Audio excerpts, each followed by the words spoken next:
Hey, buddy. This guy's been walking with me for a while now, ever since the sun came up.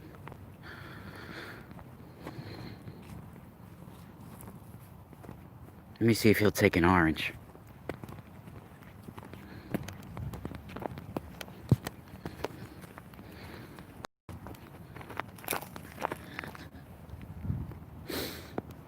Who's with me in the chat room?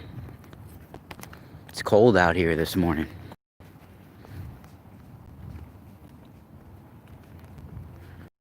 Whoa.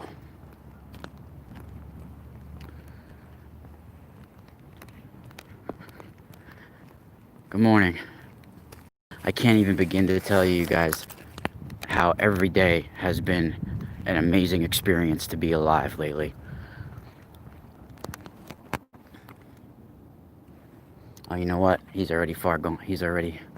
I'll take it. I have an orange in here.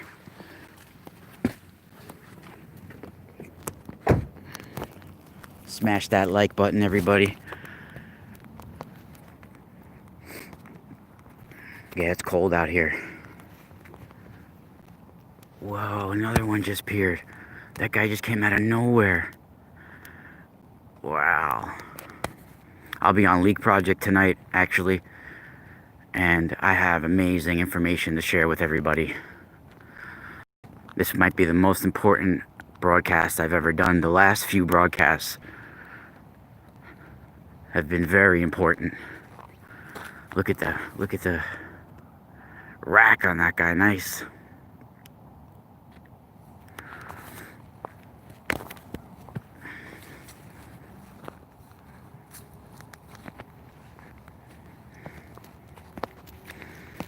Here you go, buddy.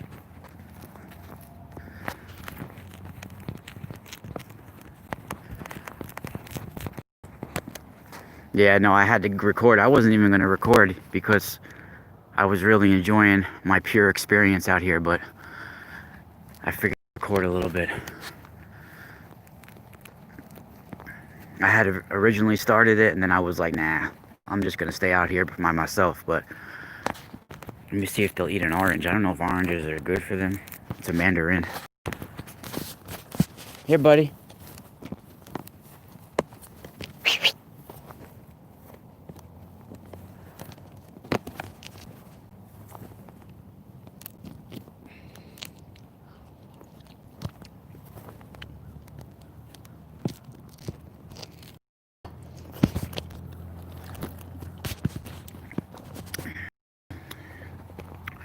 I'll leave them alone, see if they'll eat it. I'll go the other route.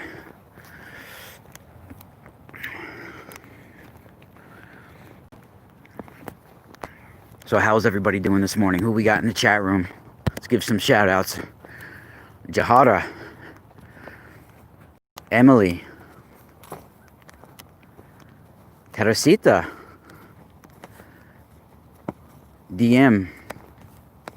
What's up, everybody? How's everybody doing?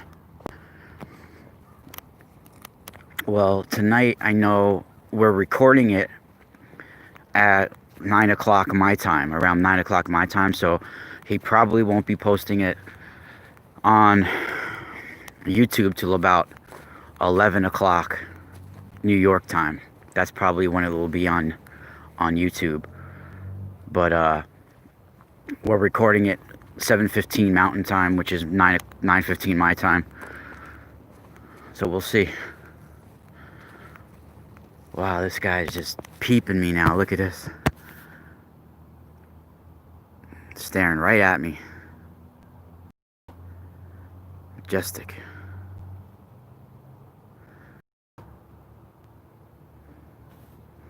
The other one's got no breath or nothing, just standing there. This one's pumping out breath. This guy just standing there.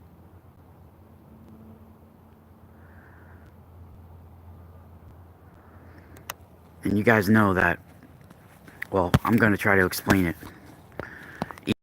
Israeli, one of the Israeli high officials that it's in his late 80s now, finally comes out and admits what's taking place about the fabric of our universe. You realize that When you know the genetic code of something, you can create it. You can manifest it into this matrix. And I have found out, and in fact, if you go to the deepest levels of the Kabbalah, they are actually talking about exactly what I've discovered on my own. And they have a very intense way of describing it. You know, using the quote-unquote Adamic Kabbalah. You got to look at it like our existence is from a dimensional coordinate of 4D. And we are all part of a one. We were part of one being that was existing in this higher dimensional 4D. And this one being decided to set up, for lack of better words, a virtual reality lab that is so high tech. Now we're looking at a higher dimensional version of a virtual reality type lab. A lab that is designed for genetic experiments. A lab that was created, a world that was a lab that was created to do genetic experiments in. For genetic codes, digital codes, to be written, to manifest species and to evolve them.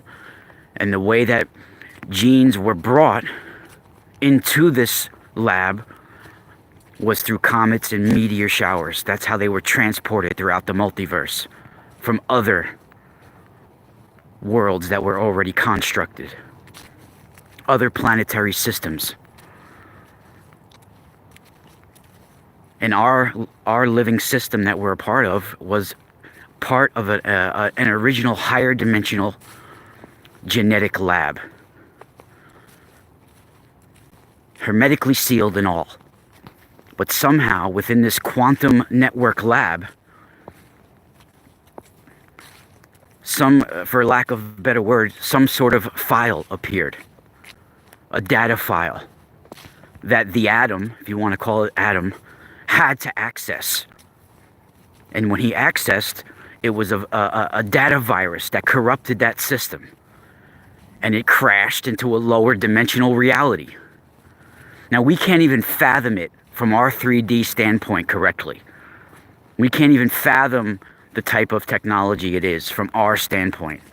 But we can sort of describe it, because now we're sort of coming to that technology type again on our planet. So we're starting to get some of the references.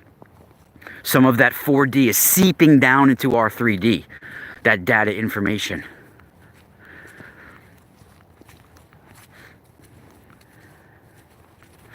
And there have been many different codes or species, if you want to say, from different planetary systems that has become involved with our genetic lab and have been doing experiments of their own within this construct. There's a war over this construct, a cosmic war.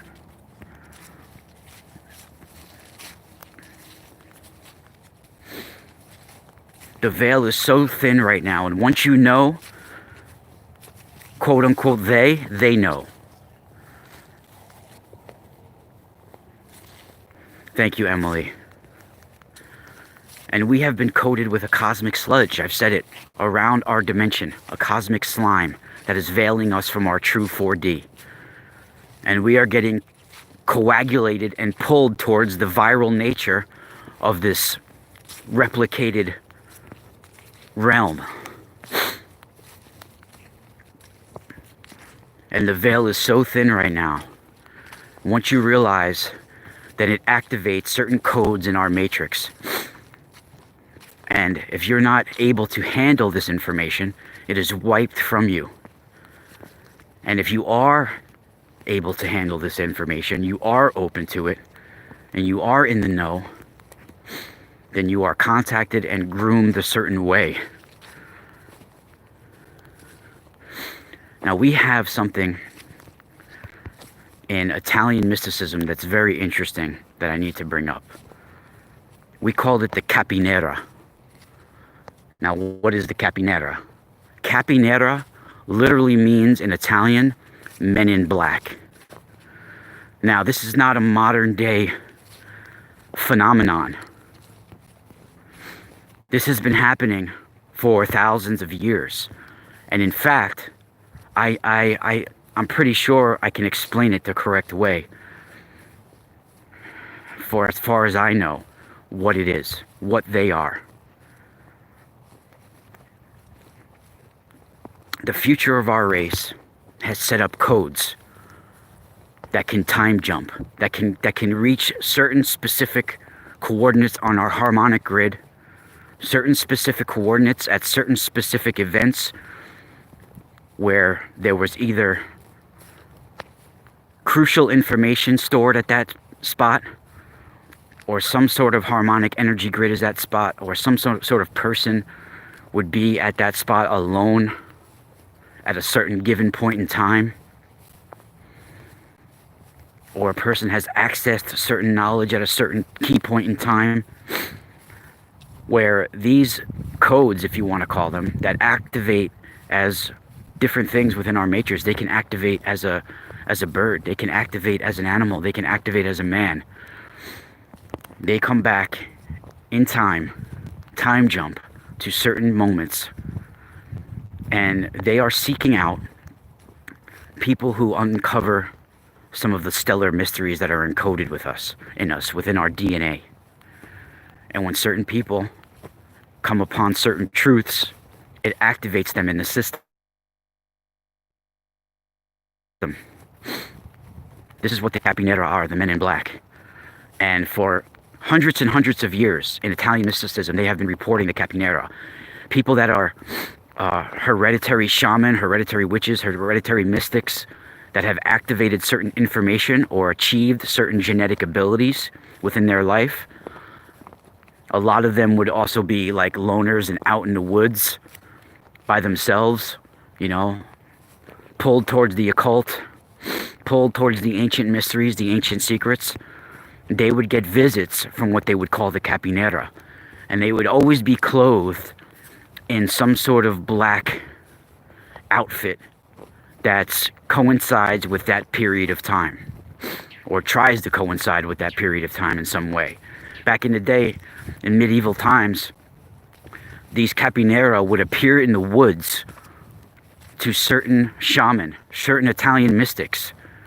They would appear in the woods to certain people who have accessed certain occult information, and they would either edit out that information from that person's mind, change it, or actually give them more information.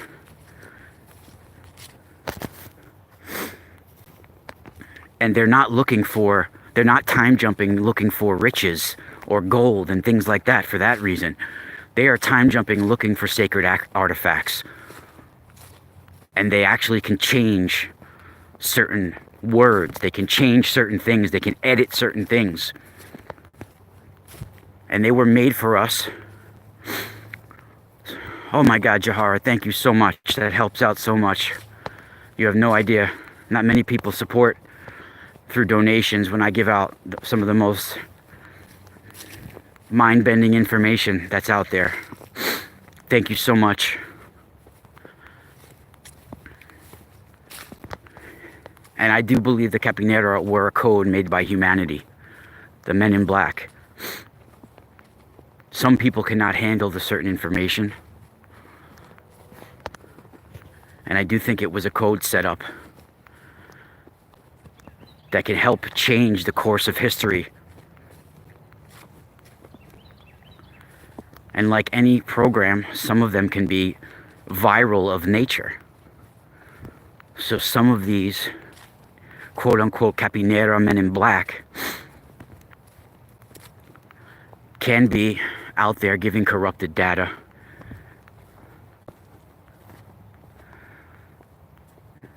Thank you so much, Jahara Lee. Send me your address. I'll send you a charm or some sort of something in the mail if you want also. I could send you a grounding stone or something like that if you like. But yeah,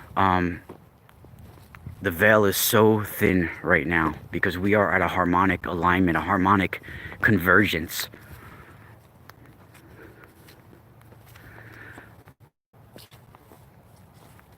The Adjustment Bureau, right? Yeah, I heard that there's certain TV. See, I don't watch TV, but there's certain TV. I mean, I watch sometimes. You know, I watch kickboxing and martial art, UFC. Sometimes I watch. You know, I have a lot of DVDs of like 90s anime and some movies from. But I don't watch TV. I haven't had cable in over 12 years. You know, so I'll watch some movies sometimes, and I'll watch some anime sometimes, the DVDs I have, but I rarely watch cable. Sometimes I'll catch some news and stuff if I'm at my dad's, but yeah, you know, I watch, and you know, my daughter's mostly watching cartoons and stuff, so I'd rather sit there and watch Courage the Cowardly Dog instead of watching the news, you know what I mean? Shit like that. I enjoy stuff like that. But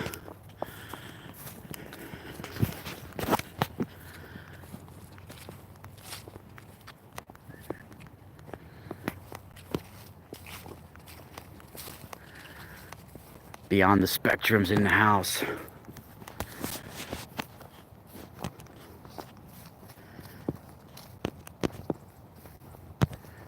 She's a long-time supporter. Jahara, would you like to also be a moderator? I know Beyond the Spectrum's a long-time supporter. I made her a moderator. Jahara, would you like to be a mod? Yeah, I'll make you a moderator as well. This way, you're here a lot. You can help me out if there's any butt heads in the chat room. Yeah, the news is evil. I mean, you got to understand that our president knows. Our president knows about the Galactic Council, and I'm going to be releasing the information on a bigger basis tonight on Leak Project. You know, I only have a few subscribers here on YouTube compared to Leak Project, right? So I've been deliberately suppressed, and it's a fact. And I'm going to be releasing it on a bigger basis tonight. But there was a galactic decision made, a galactic council decision that was made in around 1972, 1973 for harmonic. And I'm saying these terms because there's lack of a actual term as far as we know right now for this, but I'm describing it in my own way.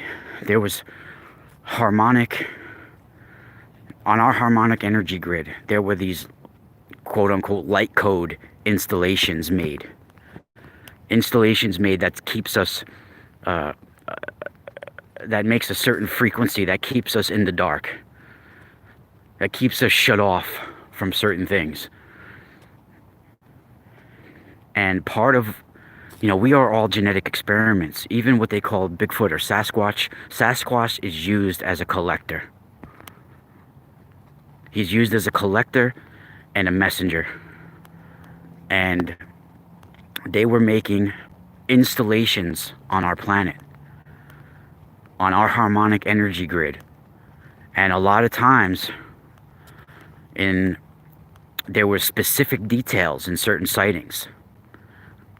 Like they would see a Sasquatch type being, 7 foot, 8 foot tall, holding a sphere of light with a UFO above.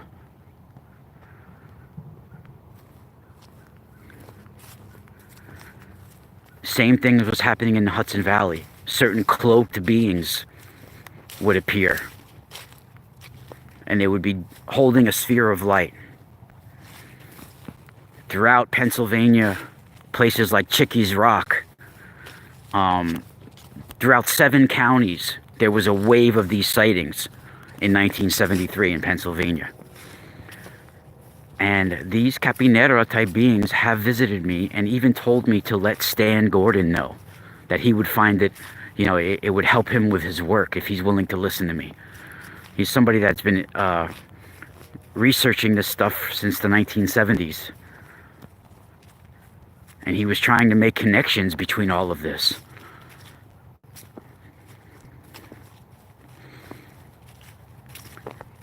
And they have stayed, these higher dimensional creatures, these higher dimensional codes, this cosmic intelligence, these higher dimensional intelligences, they have stayed in the dark for a reason.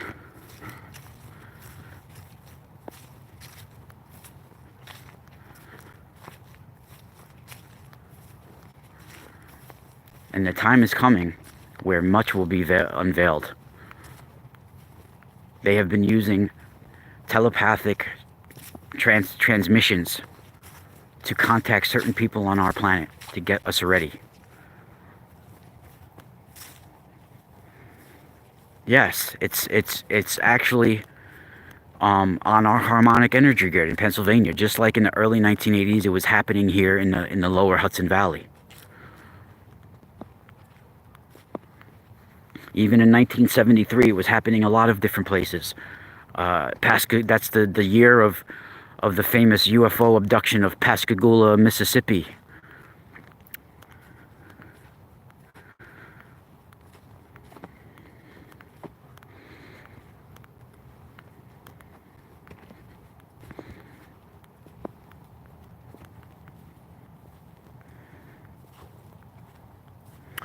Yeah, well, you know, they were looked at as myth and mythology because before there was no technologies on this planet right currently that could make us even, you know, just a smidgen comprehend that it could be possible. Now we are coming upon the technology where we realize this is possible.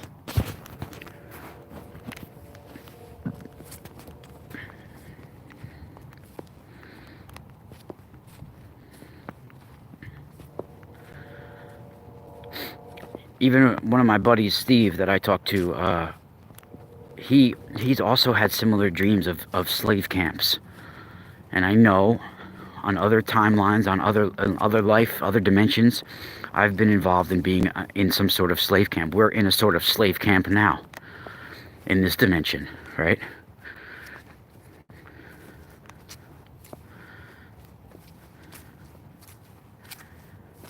And people don't like to look at us as slaves, but we are a form of a slave. Our free will has been restricted and tampered with. And like I've said before, the free will frequency, the thought frequency that generates, the harmonic frequency that generates from our brain, our biosystem, that's associated with the choices that we make, our free will, is the ultimate harmonic law of the universe.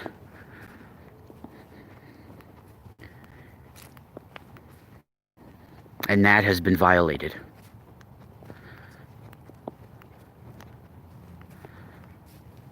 You know, if you want to call him the Adam used his free will to access that virus. He just had to click it open. Right? So say if you have a computer system and all of a sudden an unknown file appears on your tree of knowledge, on your database, right? It's just like you have to know if there's some sort of data in there that you can use in this genetic lab. This might be some ancient data that I need to access. Meanwhile, he knew there might be consequences, but he had to click it open, right? To compare it to our third dimension. And this is why our world, our higher powers in our world, our elite militaries and the global elite have been mapping out our dimension, because they know on a higher dimensional system there are similar coordinates with similar important installations. Whatever's on our planet, there is a higher dimensional version of that we have been corrupted from, that we have crashed from. So whatever's on our planet, there's a higher dimensional version of that in 4D.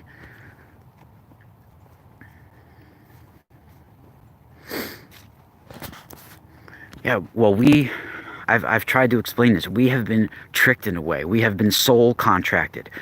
Like any virus, Like any data virus, any virus that comes into a system, it self-replicates. So when the atom consciousness received the data virus and fell into a lower dimensional reality, it started to self-replicate and replicate. And that's why we are how many billions of people now have self-replicated.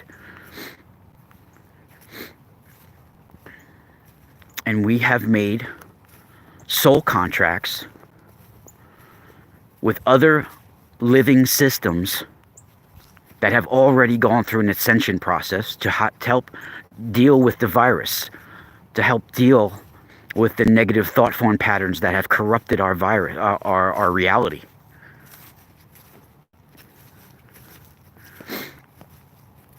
We are all fractured fractal fragments of a one consciousness, a higher being.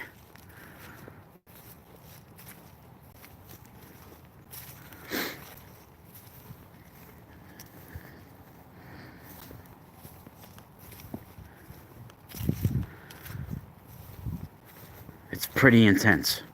Pretty freaking intense.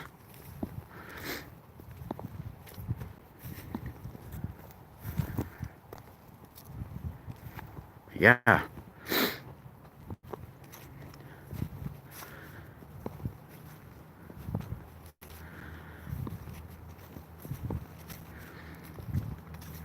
Yeah, we are being uploaded into that system, that false reality.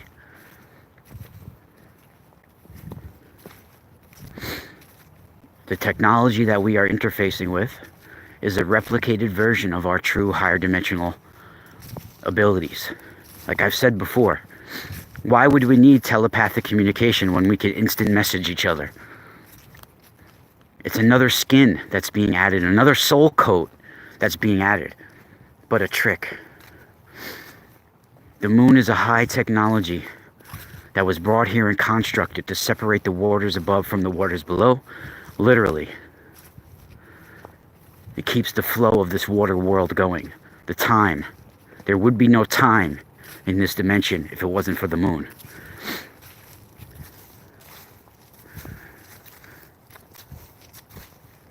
Yes, plasma is the power of the sun and the moon. The plasma, the sun is what lights up the comets, the codes of the comets. The embedded DNA within the cosmos is unexpressed until it's lit up by the rays of the sun. The gases start to ignite before it comes into the planetary system it was summoned for.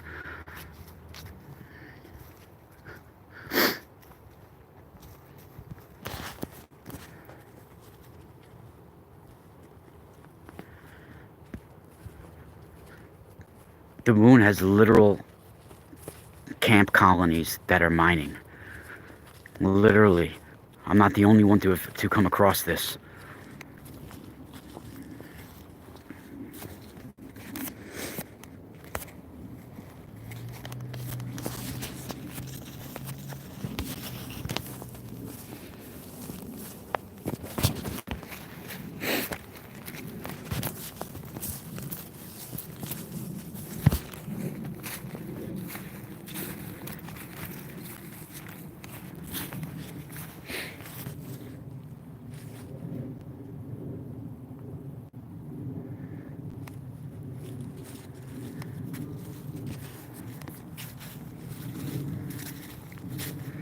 I mean, people were having amazing encounters in 1973, especially in Pennsylvania.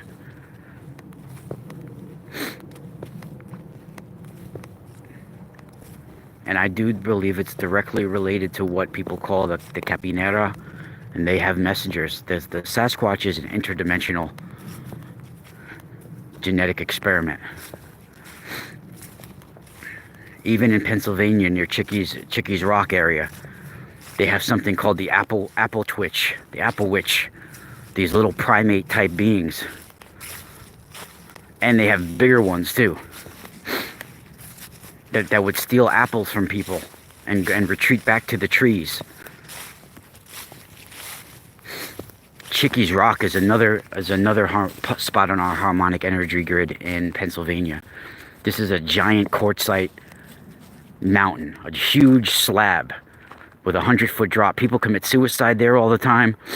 It's an overlook spot where, you know, you can look out over the water and the mountains, and it's a very haunted location. It was an Amish area at one time. One time they had trains going through there. They had like rides for kids up there, things like that. But people started to die up there. There was a trolley car system that crashed, and there was a huge accident where people died. And they removed all that stuff. Now it's just an overlook area with warning signs not to go near the cliff. But this was a place of the Native Americans, a very special place of the Native Americans, and they found Native American shields that were woven out of material with symbols of the Sasquatch on the outside of the shield. They worshiped this being like a god in that area. And in 1973 were some of the last sightings.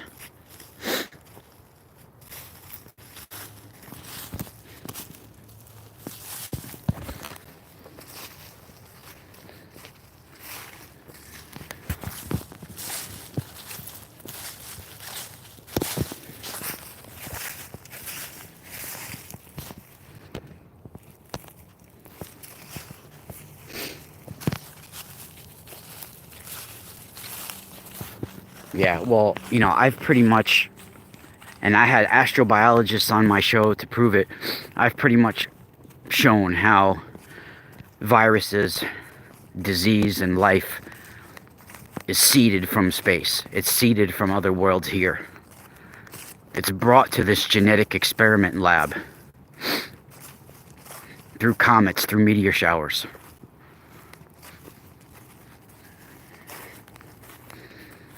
And there are literal quantum Stargate chairs in certain places of our galaxy, certain zones that's connected to all of this. And they're all anchored to one main motherboard, the motherboard of Adam in the Milky Way, within the Milky Way.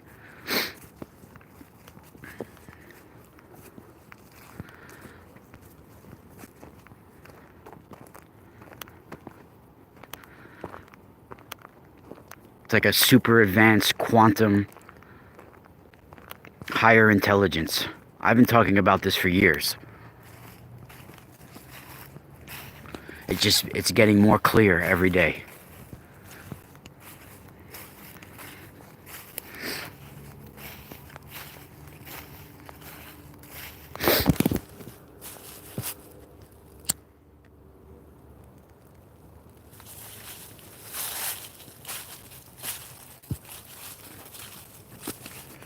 Oh, we will be breaking free. It will be branching off very soon.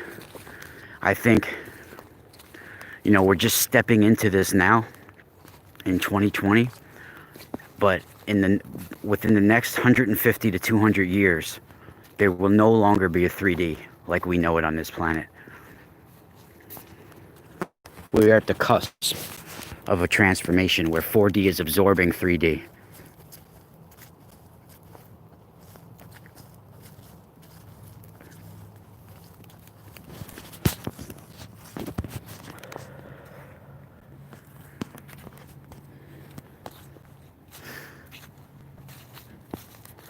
And we will be anchored to the Milky Way in a whole new way. And the new Earth that arises, that some of us will be on, will contain people from all different galaxies. We will be able to break free from this Earth.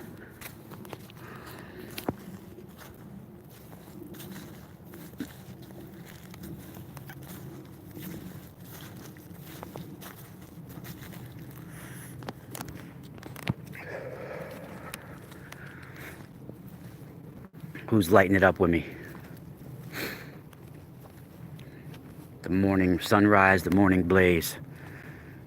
Yeah, unfortunately, the cell phone is something that I'm kind of upset that I gotta have it with me so much. It's friggin' always in my hand or something. I can't stand it. I stayed away from computers for so many years.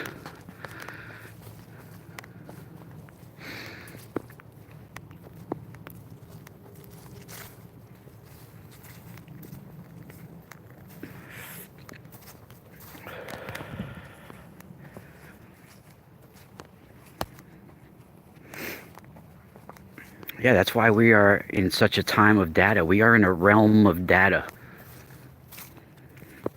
And like all data, it can get corrupted.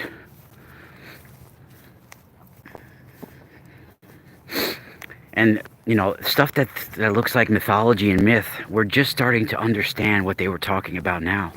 When the Persians were talking about the watchers, the 4 royal stars being watchers of the sky, watchers of the night, and they sit on their celestial thrones in the sky. What can they be talking about? Sitting on their watchtowers. They are talking about Stargate chairs that can tap in to all of the frequency thoughts of mankind, the brain waves. That's why they say they are there watching. They're there, they're guardians of the portals, and they're guardians of magic. They're guardians of all spiritual technology. Because they're tapped into our brainwave frequencies. They're tapped into our quantum thought network. And they are all linked into a mother supercomputer that's somewhere within the Milky Way.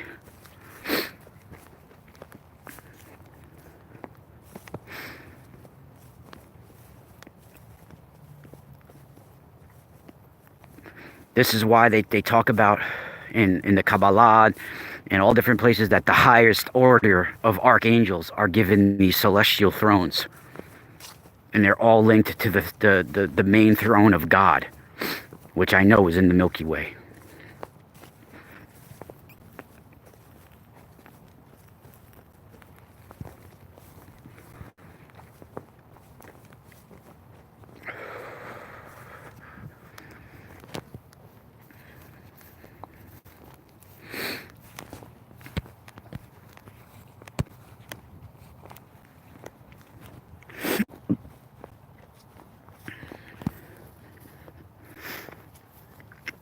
Nothing is this or that. Everything is within some sort of middle truth, right?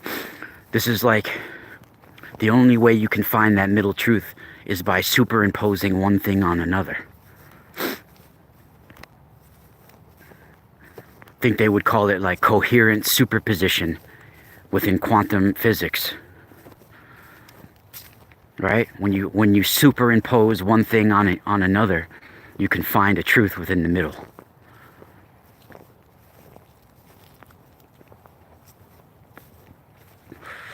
And right now, we are literally living in the Mobius strip, where the backside is becoming the front side. We are being pulled inside out. Our torus field is rotating within its toroidal space, where the backside becomes the front side, renewing and spinning into itself, pulling into itself.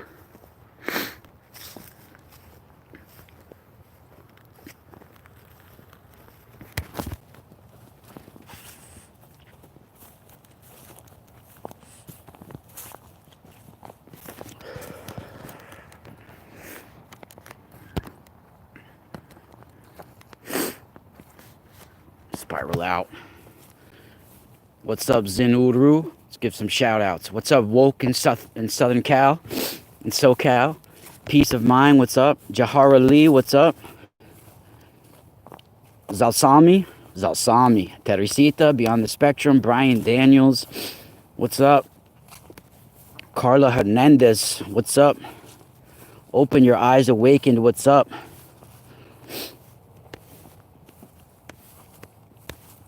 Danny, what's up? Danny Hangu. What else we got that I haven't said? Anybody else out there that wants a shout out, just leave a comment. Anybody that wants to ask a question, of course, like Jahara. Shout out to Jahara for supporting me out there. What's up from Saudi Arabia? Beautiful.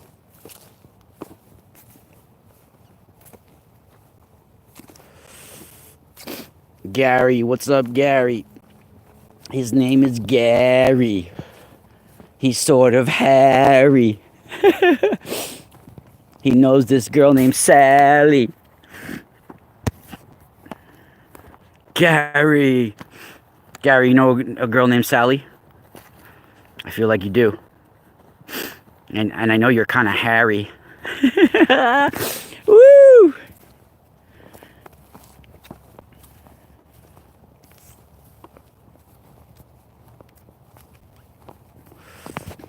What's up, Lynn? Greetings from Austria.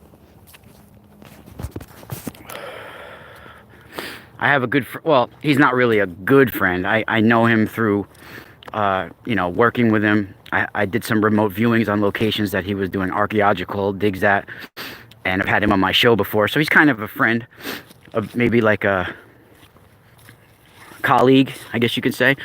Klaus Donna. I think Klaus is Austrian. I know right now he's living in the Philippines because he's doing a dig out there. He's been working out there for a couple of years.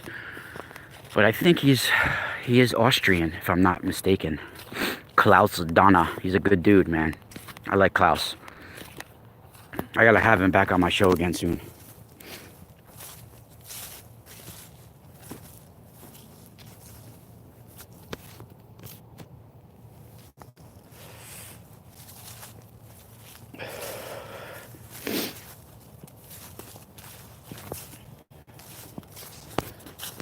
Wow.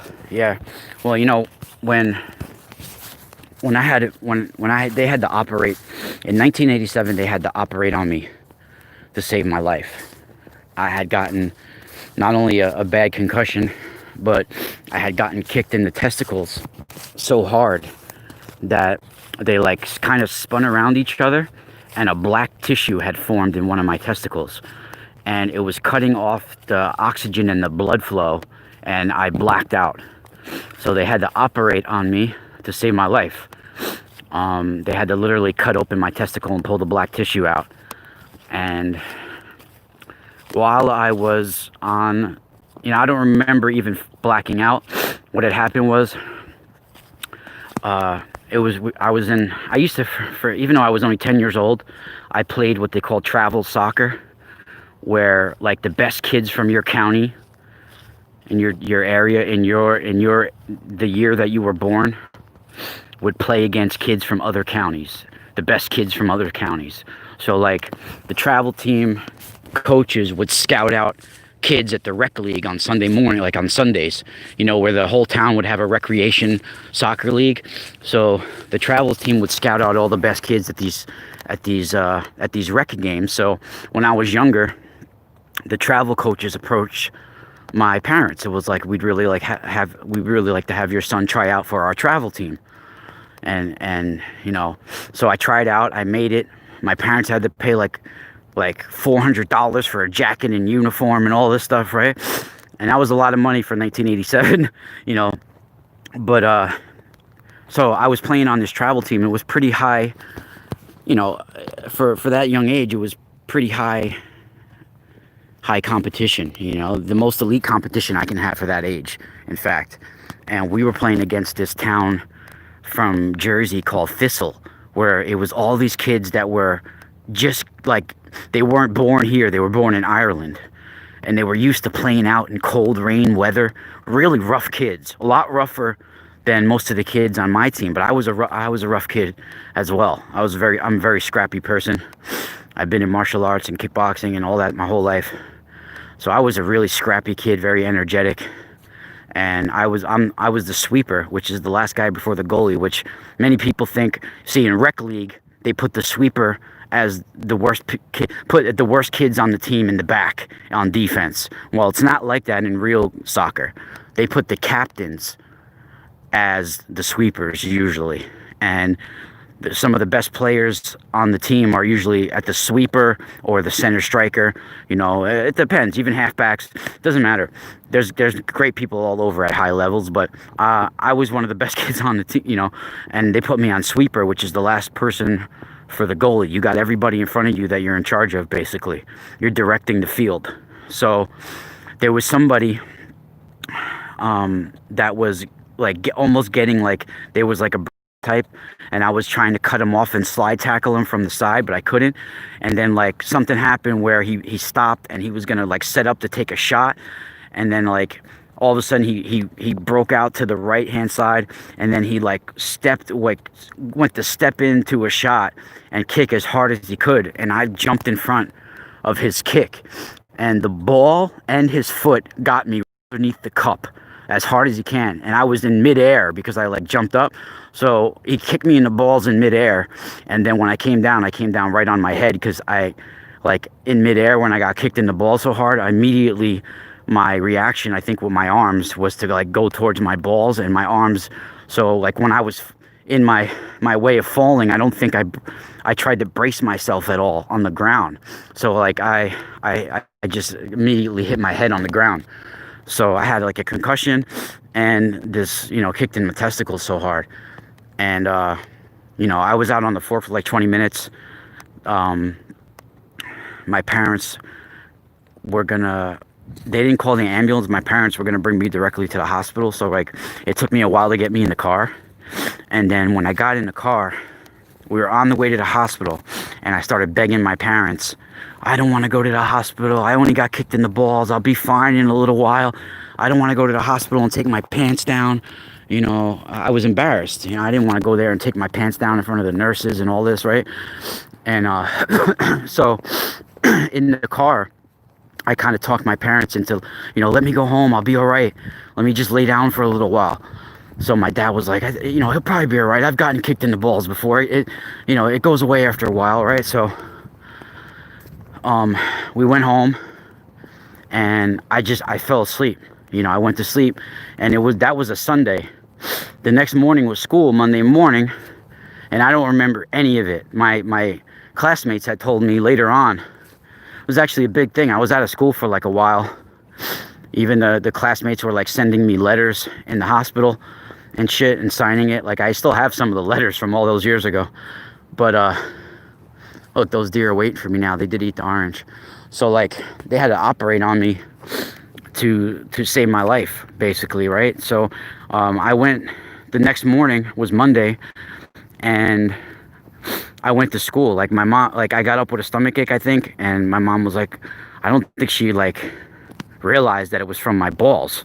So I was like, oh, I don't feel good. I want to go to sleep. She's like, oh, because I used to do that a lot. I would be like, I don't feel like going to school today. I feel sick. So she would be like, oh, don't pull that today. You're going to school. So I went to school, and I guess I went on the bus, and I guess they said I was like on the way to my first period class, walking with my books in my hand, and I passed out. I blacked out. What had happened was my testicles had wrapped around each other, and a black tissue had formed inside and was cutting off the oxygen, the blood flow, or whatever. And I just blacked out. So the next thing I remember is I'm literally now at this time they're operating on me. But what I remember is I was inside of a cylinder, standing up, like in the position of like a crucifix position, standing up inside the cylinder. And it felt like it was water all around me, even though I wasn't wet when I woke up, which really freaked me out. I was trying to tell everybody in the hospital room, why am I not wet? I was just in that. They were like, no, you were dreaming, you were unconscious. But so I remember being in this, standing up in like the crucifix pose, but with my feet like next to each other, my legs next to each other, and my arms out in the crucifix pose. And I was inside this like water cylinder, and almost like in the shape of an ankh, right? And I was inside this cylinder, and it was all water inside of it, and like almost like it was like making that noise, like it was like something in there inside the water, right? And I had to level myself in this water, like like what a carpenter's level is. That's the best way I can describe it when I tell the story to people, is that a carpenter's level, you have to level out that bubble in the middle for it to be level, right? So I was inside this water, and I had to level myself out. Like I was moving myself back and forth, sloshing in the water to and fro, like with my chest. I was moving myself back, trying to align myself inside this cylinder.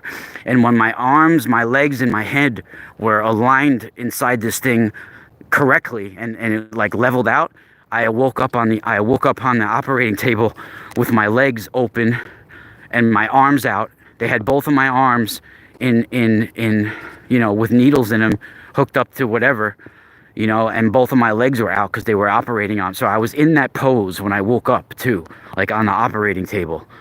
I don't remember seeing a white light like that I walked into, or a tunnel of light that time, but I did have something remarkable taking place. Like I was in some sort of soul cylinder, and like I woke up on the table. That's all I remember. I don't remember going to school that day. I don't remember any of that. I don't remember blacking out, but I remember the 1 minute before I woke up on the operating table. It was like, 30 seconds to a minute where I was sitting there leveling myself out. That's what I remember. And then when I woke up on the operating table, I was asking everybody in the room, the doctors, my sister, my mother, like, why am I not all wet? Like, what's going on here? Like, where was I? I'm not wet. Like, I should be wet right now. And they were like, what is he talking about? But I then, it kind of went out of my mind. I remember this is the time where Nintendo was out. So my sister had actually brought Nintendo and hooked it up to the hospital TV. And there was that game Pro Wrestling that just came out, and I was playing it. And I started getting blinking recollections while I was eating my cereal and playing video games in the hospital room. I remember of being inside that cylinder. It was just like these flash memories, and it was really intense because it's led me in later in life to have similar experiences and be learning about Sekhem energy and some of my soul mission on this planet, and that there are healing chambers installed on certain harmonic energy locations on our planet. They're literal healing chambers, and one of them is made with megalithic granite, right in North Salem, New York, right? I call it the healing chambers of Sekhmet.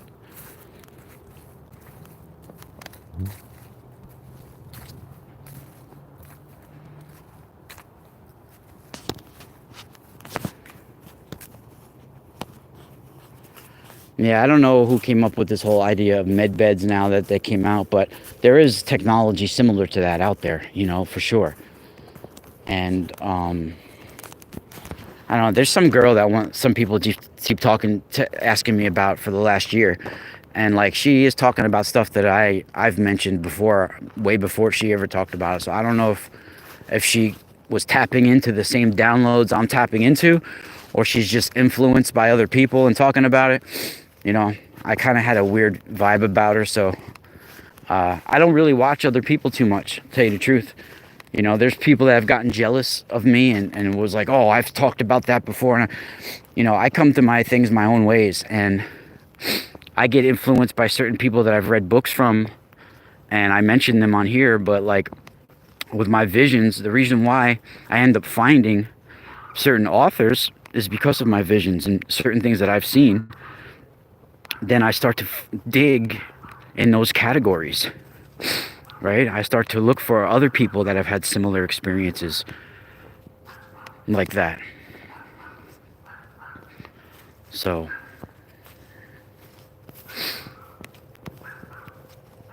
it's very intense when you find an author that wrote something before you were born that is talking about something that you came to the same conclusion from what you've experienced, and you had no idea that he wrote that.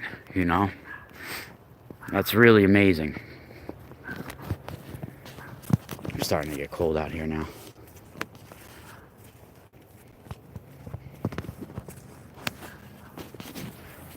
We just got a new phone too. Shout out to Larry, my brother, man. He's not my blood brother, but I've known him for a few years, and he's like one of the biggest supporters of my work. He just sent me a brand new phone. I got to put a SIM card in it. It's like a phone for a cinematography type thing, like a LV60 or something like that. So we're gonna have real good videos coming up. No more pixelated shit walking around. I also got a new camera. I just got to get a new desktop or laptop soon, because I have I have like Windows 7 still that's not even supported anymore. I got like an old PC that I'm still using, and but eventually, I mean, I can't be buying new computers and shit when I got a baby to feed, and I'm like living week to week, so you know, there's priorities up in this place. But shout out for sure to Larry. I just got the phone last night. I turned it on. I mean, I can hook it up on Wi-Fi, but I need a SIM card in it to like get it hooked up to walk around with.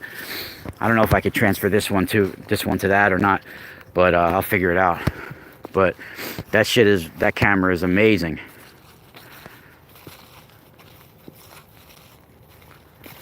Jahara, I'll see you. Leak Project, you out?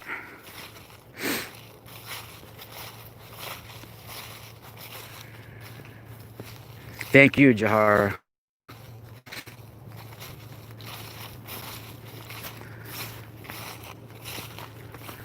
Yeah. Yeah, Larry's amazing, man. Larry sent me a few gifts. He also sent me the battery pack for my phone, the solar charger, you know, and a charger, and like a charger that I can use, like and something I could use for my computer if the lights go out. You know, he's the man, Larry, and I don't think Larry has a lot of family, so he's close to. So I think, you know, we're more like family. You know, I think he treats me more like one of his sons or something like that. You know, and I really appreciate it. I love Larry. Oh, thank you so much, Teresita. Thank you so much. It really helps. Yeah, Larry's the man. Larry is the man. Larry, you know, he doesn't really even have a home. He lives on the truck because he's a truck driver. So he just drives the truck year around, lives out of the truck basically. So Larry's on the front lines, you know, literally on the front lines. I love Larry. You know, anything I could ever do for him, I do for him too. You know, whatever he needs, he could call me. If I could do it, I'll be there. You know, he's one of the few that have supported me over the years. There's like 4 or 5 people that have given me really nice donations over the last 5 years. You know, and whatever, you know, that I can't thank somebody enough.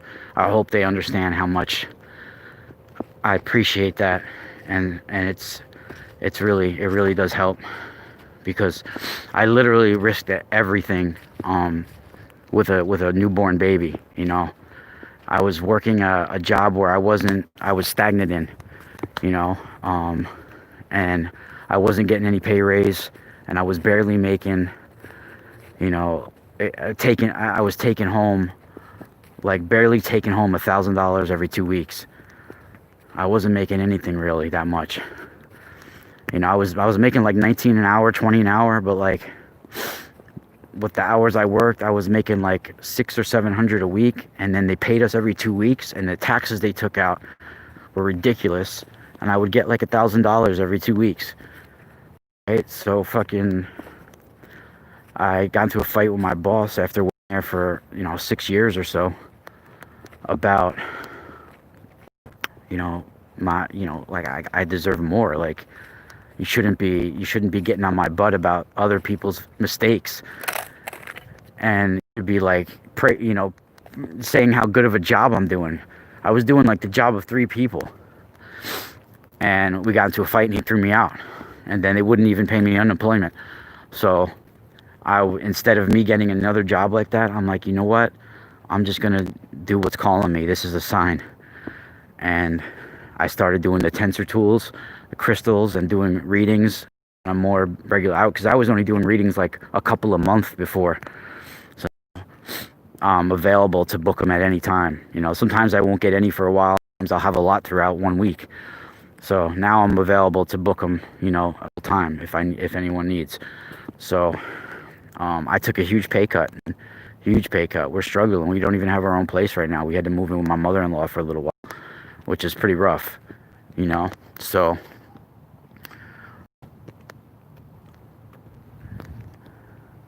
we're getting out of there in a few weeks, hopefully. It's crazy because, like, to get a place, you got to pay first and last month's rent, then you got to pay whatever it is for 1 month's rent. You got to pay that to the realtor. So you literally got to give them 3 months rent before you even step in the door. And you know, it's hard to get friggin' $5,000 ahead of yourself. Where, you know, and then when you do, you're giving them every cent you have, and then you're like hustling just to pay the freaking first month's rent. You know, so it's ridiculous. It's really ridiculous. Oh, my dear buddy.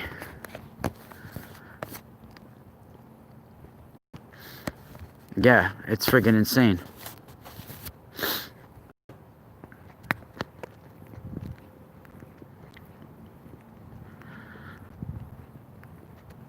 Unless you want to live like in a room, you know, like in the middle of the ghetto, where you just have a room and possibly sharing like friggin' other things with other families and shit.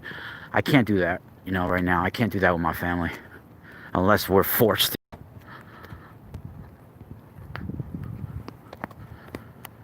Like, shit, we might be getting cold and herded into, you know, who knows what can happen in the future. I'll fight for that, you know. I'll fight before that. I'd rather die fighting before I get put in a camp or something.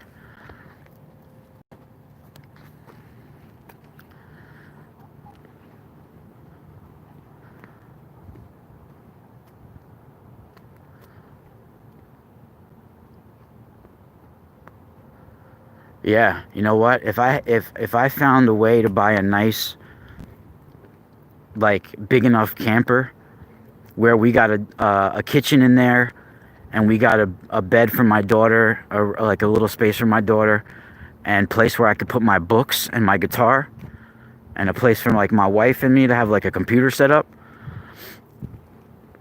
I would do it. I would do it for sure. We don't need much, you know. I don't need a lot of clothes. I just need a spot. Maybe, you know, I would even get like a storage facility for my books, like a rent a storage thing for my books, because I have a I have a library, an archive, literally. You know, like over 1,000 books, and that's not even counting like my comic books. I have so many comic books as well. I got some of them where I live right now, and some of them at my dad's house too, stashed. So, but that's the only thing I hold on to is my books, really. I try to.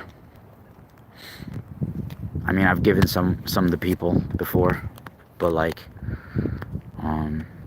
you know, that's like one of the things that I'm sentimental with, kind of. Comic book, not so much. Like, if like some of the older ones that are like, you know, first issue that I like cherish in a way that I would be upset if I lost, but like, I don't get sentimental pretty much over comic books. But there's certain books that I'm sentimental over.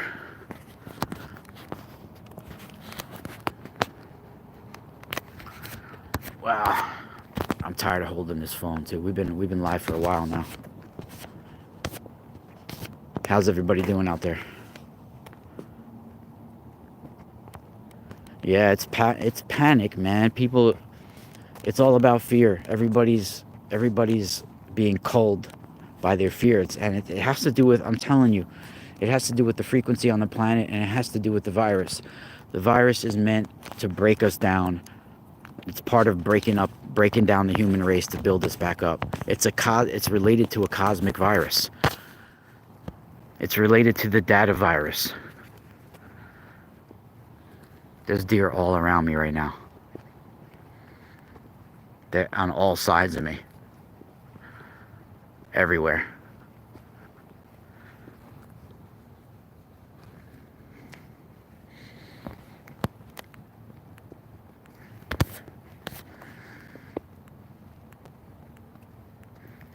Yeah, like, you know, the other night, 2 nights ago, I had a dream that I was like in some sort of uh, it was almost like a warehouse or a school or a cafeteria. And this has been something that I've seen before. And even sometimes some of the people that are with me there, some of the people that I even went to school, like there, it would be people that I went to school with from in this life, faces that I knew from, you know, from when I was in school, but I knew it was connected to another reality as well. That the people that you meet in this lifetime is connected to what's going on in other lifetimes, on other realities that you're connected to in other parallel dimensions.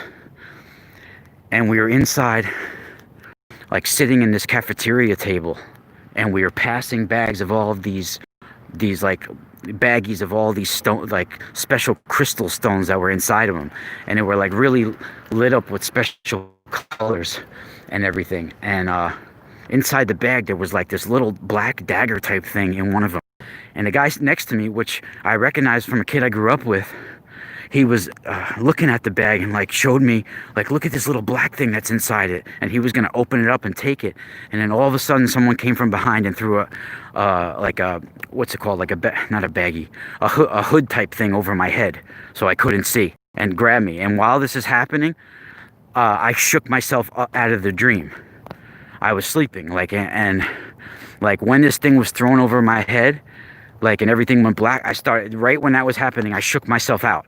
I literally woke up and was like, what the hell? And then for the next day and a half after that, I felt really like shit. I felt sick. Like, I felt like, you know, I didn't feel good, you know, and almost like I was abducted in a way. It felt like in that dimension I was taken.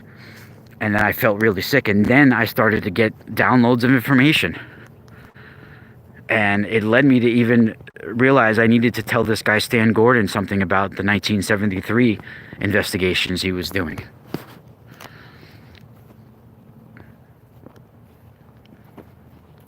It's weird how we get these spiritual signs, and it's all connected to what's going on in parallel dimensions within our construct. We are connected to a quantum, higher dimensional network.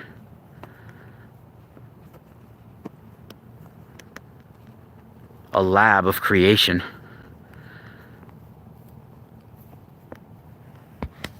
Thank you so much, Carla. Oh my God, thank you so much, Carla. I really appreciate that. Good looking out. That helps so much. No, I know it's not the fact. Is that once you know, they know you know. And what I mean by they is, I mean our higher dimensional system and the global elite that is already working for the data virus. They're already agents of the data virus. And when you access certain things on certain harmonic frequencies, certain brain waves, those are being monitored. Our higher dimensional network, our gateways are being monitored.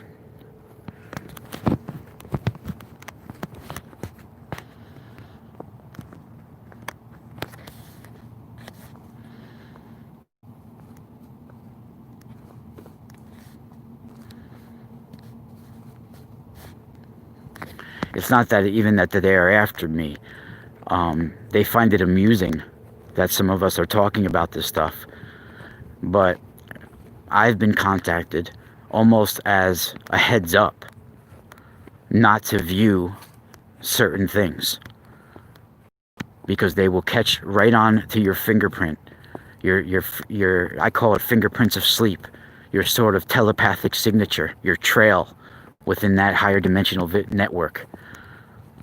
You leave a trail of your psychic imprint. If you're viewing somebody at a certain time in a certain place, is at that same brainwave and frequency as you, they can sense that you're viewing them. Some people are so highly telepathic that they can find your coordinate.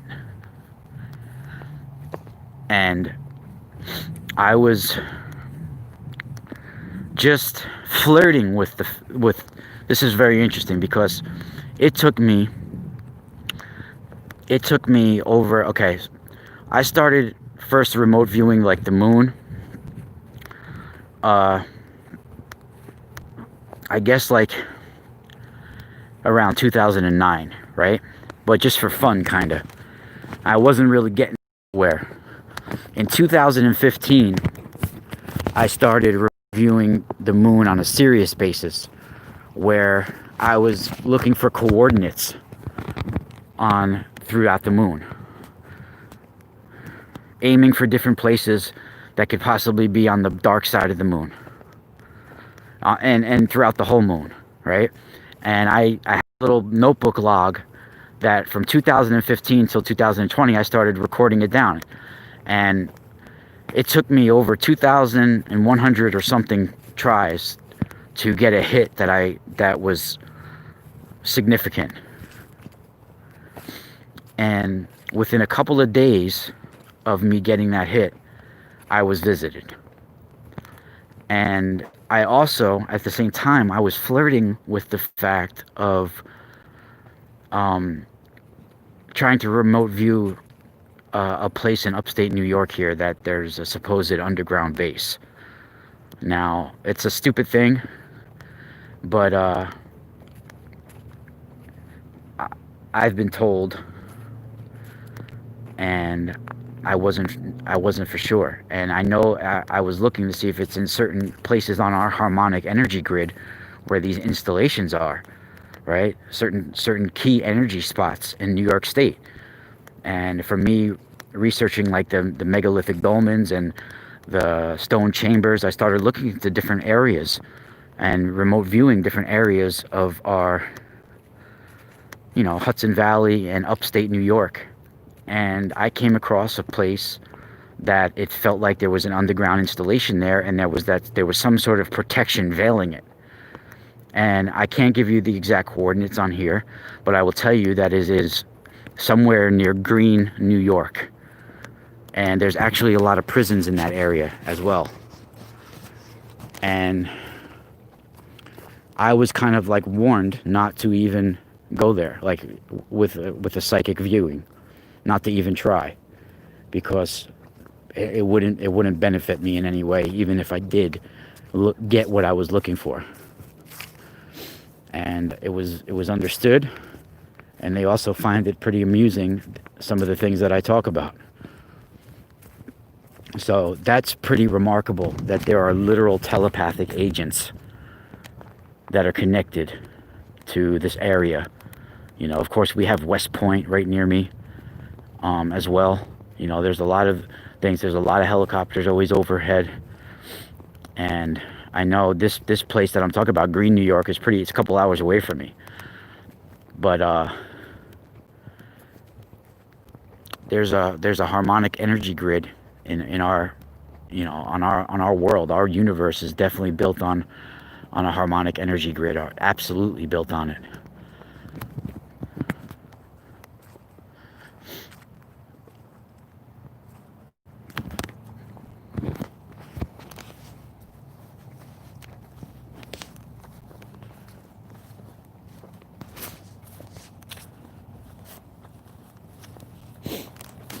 I caught, if you guys haven't ever seen the video, I caught some sort of cosmic intelligence, some sort of otherworldly intelligence sphere of light. It's the best way to describe it, I guess. On camera. It was in like 2015 or 16 or 17. I forget what was it. It was a couple of years ago. I have it on a video on YouTube. I think it might have been in 2016 or 17. It's, if you go in my playlist, it's my UFO sightings. There's only one video in there. It was sparkling red in person, but on the camera it kind of looks like a whitish orb, but then it pulsates into red on the camera. But in reality, like outside of the camera, when I was seeing it in person, it was actually a beautiful sparkling red that it was vibrating. And it was like it wasn't a craft. It was more like a star, a red star, like as big as a star. And it came first. There was 7 of them, and they were in formation over my neighbor's house, and I saw it outside the window. And then I ran outside with my phone, and and they all had gone to 1, and it came down and let me record it for a little bit. It even pulsated red on the camera. Pretty intense, man. Pretty intense. And I think since that time, things have been accelerating for me in certain ways. My cosmic connection has been getting closer. 4D is getting closer.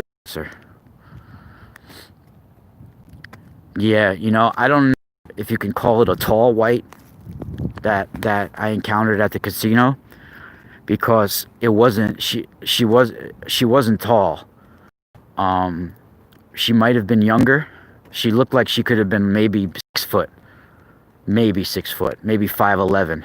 So it wasn't like she was a giant or anything, but she had long fingers, and she was powder white, and she looked like, to me at first, I thought she could have been like a junkie or a cancer patient that was playing the slot machines. But no, she was something else, definitely something else, especially just from a little contact and being right there. There was like a telepathic fear that was like transmitted into me, for sure. Yep. And her eyes, the quick glimpse of her eyes, that it translated something to me. She was definitely something from not of this normal. She was not a human, for sure. Very interesting. And it was right. I don't even think they have that casino no more. The Golden Nugget. I think it was the Golden Nugget, in fact. Yeah. It was right across from whatever the bus station is right there. I was on a layover from the bus. I was coming from California to New York. So it was pretty weird that at that point, like that specific 45 minutes that I have a layover, and I go in there, that happens. I don't even think they have that shit no more, the Golden Nugget. I heard that it's taken down now.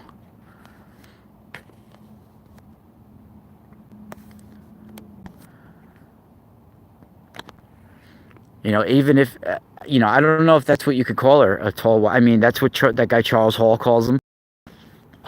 It is very similar to what he was describing. It is almost similar to his story. He even says that they might visit casinos or something like that as well.